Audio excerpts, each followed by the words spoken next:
It's great to be back on the Zone Show. I'm excited now to turn the tables on you, Tom, and talk about your Avanoo program called Slowing Down to Speed Up, Untraditional Time Management.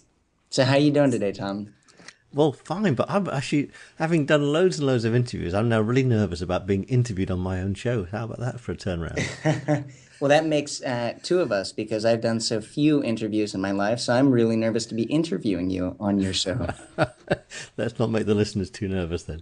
So, Tom, look, I would love to learn about how you got into the field of learning how to bend and understand time. Yeah, well, it's quite a strange thing. It wasn't anything I planned. My background, as many of the listeners know, is has been a broadcast engineer, and I turned author in my mid-40s. I also started meditating, and as an engineer, I found out that I seemed to get into this strange space where time took on a different quality.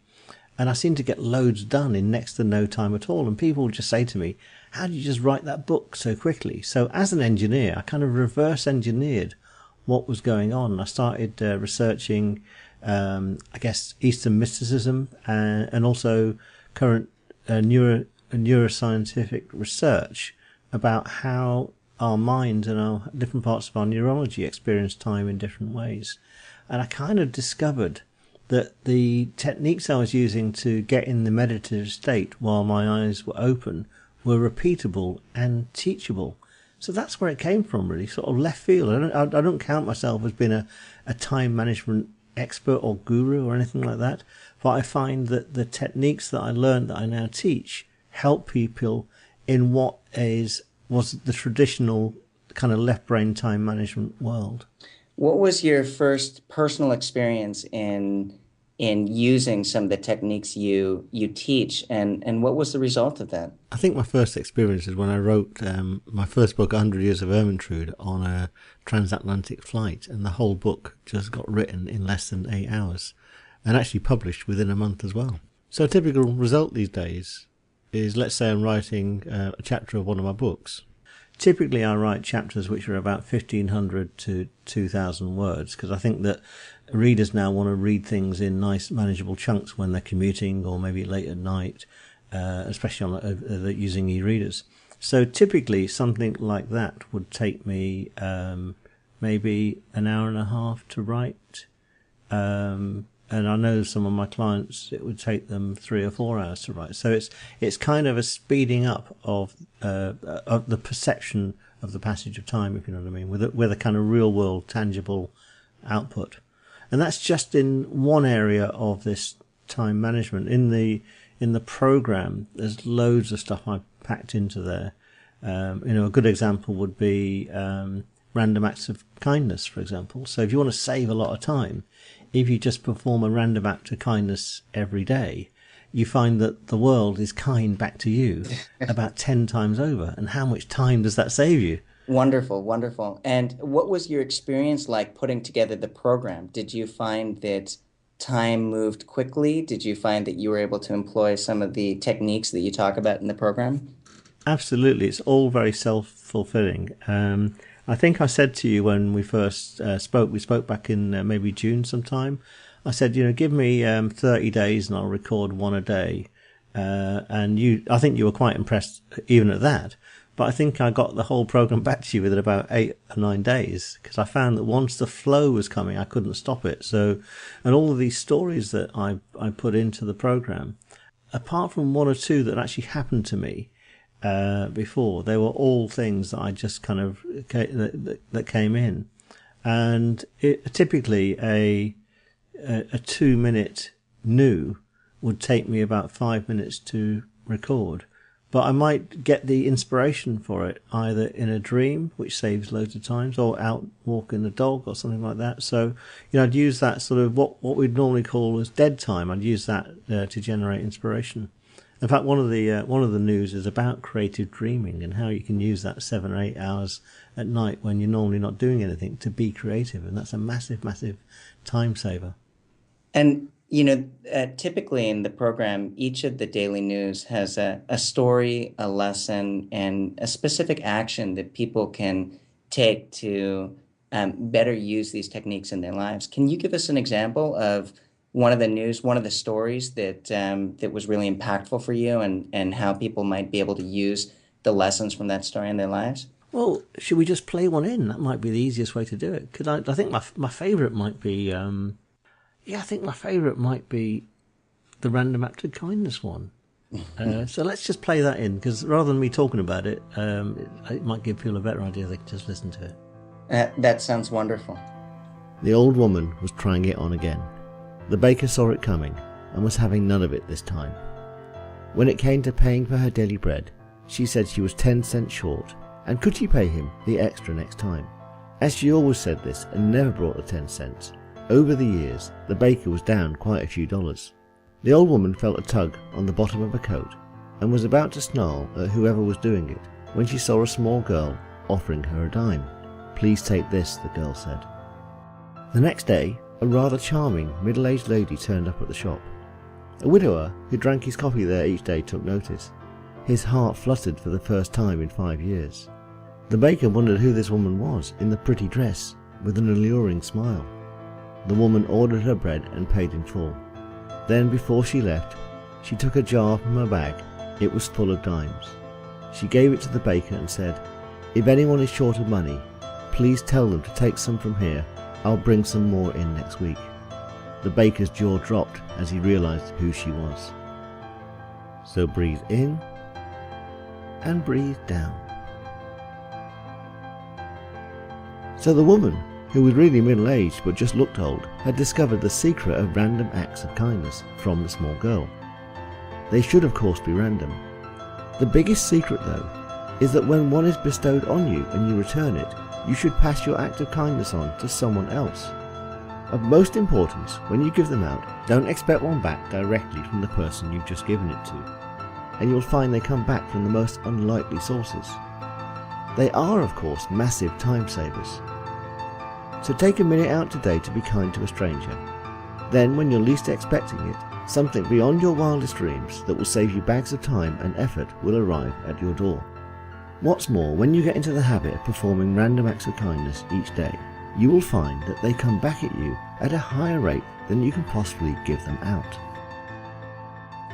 So Tom, that was really beautiful, and I can see how using random acts of kindness in my own life I know, because it's something that I've been practicing for quite a while, has really shifted my experience of life, as well as, for that matter, my experience of time. How have you used random acts of kindness in your life, before or after creating this program? Well, I think, let me allude to another one of the news, actually, which I use every single time somebody connects with me in a kind of deeper way on social media. So if someone connects with me and they don't just sort of click follow or like, but actually they take time to look at my website or one of my profiles and they send me a message, I send them a message back. And it's very simple. I say, what can I do for you that's going to take me less than a minute but really make your week? Yeah. And you know what? Some people come back and they come up with can you promote this or that or the other? And I've got quite a nice social media following, so it takes me seconds just to tweet something about them. But some people come back and say, just to have been asked the question was enough. Just being offered the kindness, but not actually wanting to take it was enough. And they say, do you mind if I use that on other people? And of course, then that becomes nicely infectious and we send a nice meme around the world. I really love that. And it would be really interesting to look at a cross-section of people's answers to you, because I can, just like you're saying, I can imagine that some of our answers might be totally transactional, right? Mm-hmm. Go tweet this, go do that. And others, others of us, it might go seriously deeper than those transactions. Not just the kindness that you show, but just hearing a loving word from you, right? Exactly, yeah. And some people say, what can I do back for me? And my response is then not transactional. It's just to say, then the next person that approaches you, ask them that question, and that's enough for me. And what's great about that is it absolutely multiplies. So, and the other thing about random acts of kindness that's really, really important is not to expect them back from the person that's you've just given one to. They come back from all sorts of sources you wouldn't expect, and they come back at times when you least expect it as well. One of the things that I really appreciate about you and your teachings, both in the program and outside of it, is that a lot of the magic happens outside for you and your teachings. A lot of the magic happens outside transactions because it's the moment that we get out of the transactional mode that we start to bend time, but really deepen relationships. Yeah, and there's actually some quite deep science behind that as well. As you know, this model that we have of the left and right brain, that somehow the left brain is logical and the right brain is creative. Mm-hmm. That's kind of a massive urban myth. Is probably a more accurate summation of that, or generalization, is that the left brain sits in space and time, and the right brain sits everywhere and everywhere else. So we're in that transactional mode. We're kind of hanging on to time. Whereas if we get into the right brain mode, we then end up in this lovely dreamy type space. And obviously, if you're very left brain, you end up with that attention to the detail, or they say that, don't they, the devil in the detail. And if you're just in right brain mode, then you end up being quite dreamy and perhaps with your head in the clouds. And the real key to saving lots of time is to get the left and right brain working together on the same task at the same time. And guess what? There's a new about that too, as showing you a really simple nostril breathing technique to energize both halves of the brain before you start a creative task.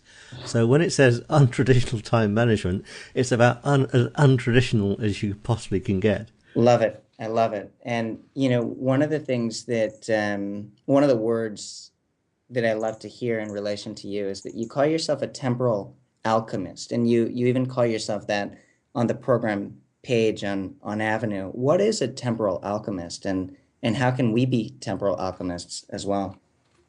Well, that's a great question, and I never call myself anything, to be honest with you. I always regurgitate what people have called me, and someone on Twitter said, "What you do is temporal alchemy." I thought I must have that. I also got called once the Wizard of Lightbulb Moments. I wrote a book about where you get lightbulb moments from.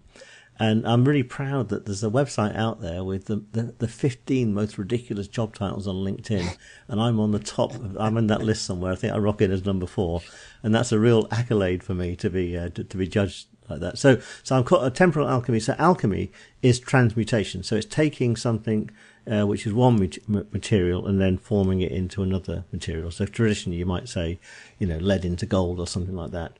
But in the kind of mindful area, it's like taking one thought form and then transmuting it into another thought form, and then the other thought form then manifesting in the world. And temporal alchemy relates to how time is an illusion. So it's a consensual illusion that we have a forward arrow of time and that it's absolutely linear. So it is absolutely affected by how and what we're thinking. So we think in a different way. And we enter the meditative state with our eyes open, we can maybe not change the arrow of time, although that can be done. But what you can do is you can change the perception of how time flows for you. And you can jump outside the consensual illusion that time ticks forward relentlessly. And you've got to remember one thing about time is that seconds, minutes, weeks, months, they only exist in the minds of men. We've made them up. No other life form on the planet uses them at all. And there's a great quote that's in the book. I'm writing a book about it at the moment.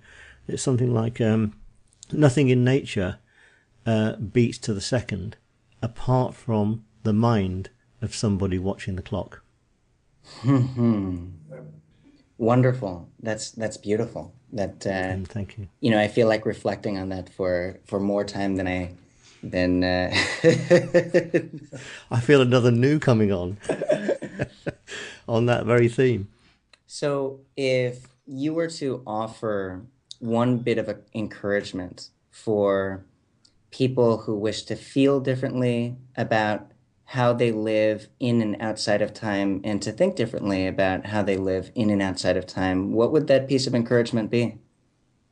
Do you know the people that say there aren't enough hours in a day? Yeah.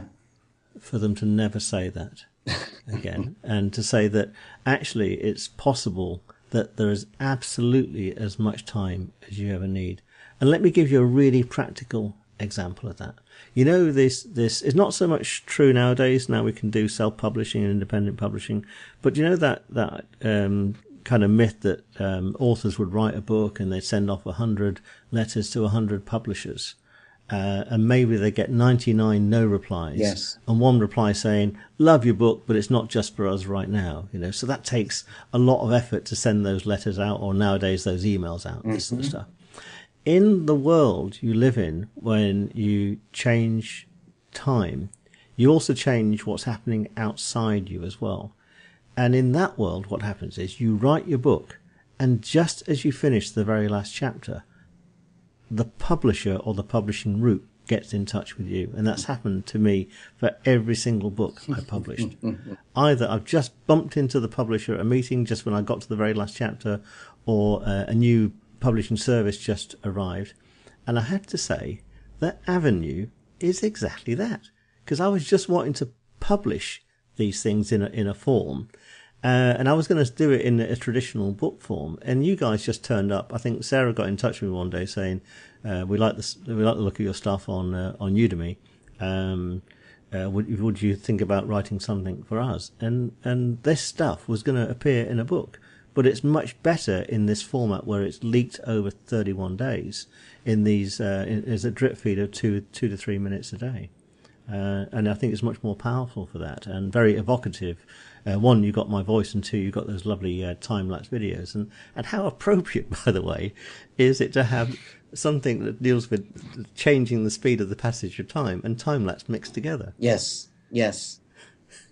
Absolutely beautiful. They were kind of made for each other. And, you know, what is a day in the life of a man who knows how to work with time look like? I mean, look, the reality is that you have created so much content, so much beautiful content that's used in so many ways, and it appears as if that this should take you a lot more time than it has. So how do you organize a typical day for Tom Evans? Well, actually, so most days, I'll talk about days, but I want to talk about days over the years as well, if that's possible. Yes. I think we've got time for that. First is, you establish if you're a morning person or an evening person. Are you a lark or an owl? And I'm definitely a morning person. I'm up about 6:30, 7 o'clock most days. Go for a dog walk, and then between about 8:30 to 11 o'clock, my phones are off, my emails are off, my social media's off, and I write. And one of the things I do is, and this is day 17 of the program, I set up what's called an interruption barrier. Mm-hmm. So the phone will, even if my phone's off, let's say, but it's or not, I'm not answering it, the phone won't ring till I finish writing, which is kind of interesting. And then from about 11 through to 3, I'll do maybe some creation, some turning handles and making something, if you like, or I might do client sessions. I do client sessions Mondays and Wednesdays. And then from sort of 3 onwards, another dog walk, which is great. Very fortunate to have 2 fantastic dogs and living right in the middle of the countryside, which is fantastic.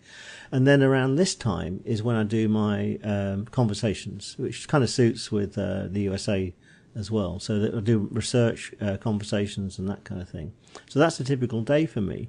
But my days change over the week. So I got day 22 of the program talks about a magical week and how the days of the week have actually got man-made names on that actually relate to the old gods, and they really don't have too much meaning. And what you can do is you can rename the days of your week. So for me, Monday is Men's Day. That's when I do healing programs for people.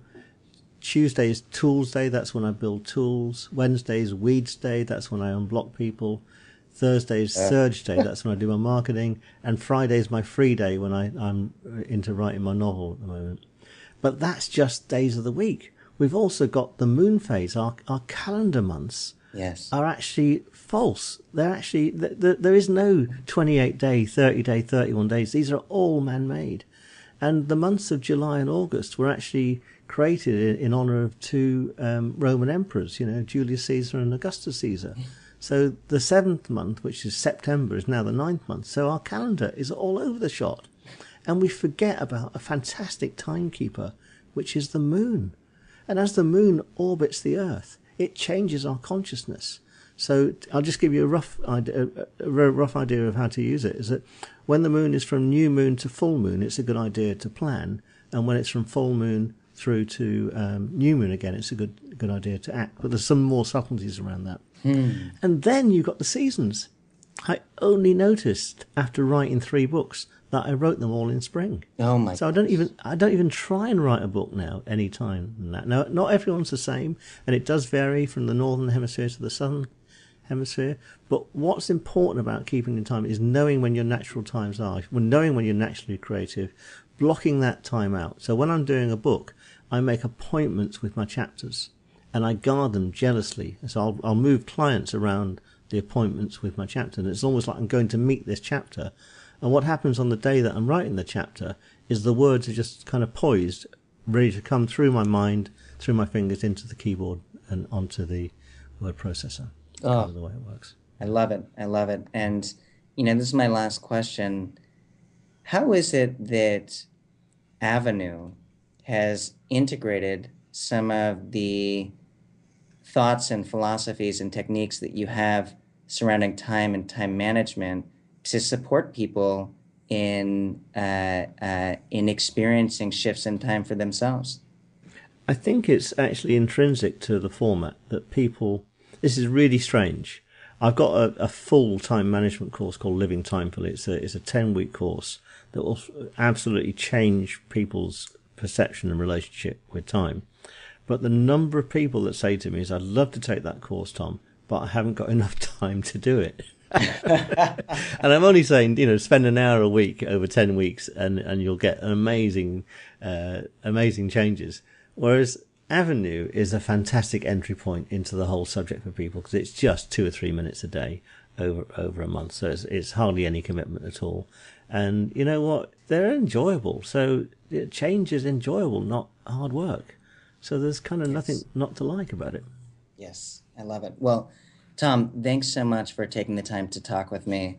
I thoroughly recommend your program, Slowing Down to Speed Up, Untraditional Time Management. And it has been such a pleasure getting to know you, getting to learn about you, and getting to learn from you. So thank you. And getting to learn that you're actually a really good interviewer. I try. I can see you having a regular slot on the Zone Show, Daniel. It'd be my honor if you come on and interview other people as well. Wonderful. There's something about your presence. I really, really deeply mean this. There's something about your presence that is both inspiring, calming, and, my sense is it brings out the best in people. Oh, I think that's very kind of you to say that. So if you'd like to spend 31 days learning how to slow down in order to speed up, go to avanoo.com, that's AVANOO.com, or visit my website, www.tomevans.co, and you'll find a link to it there. And thanks so much for spending the time to listen to The Zone Show.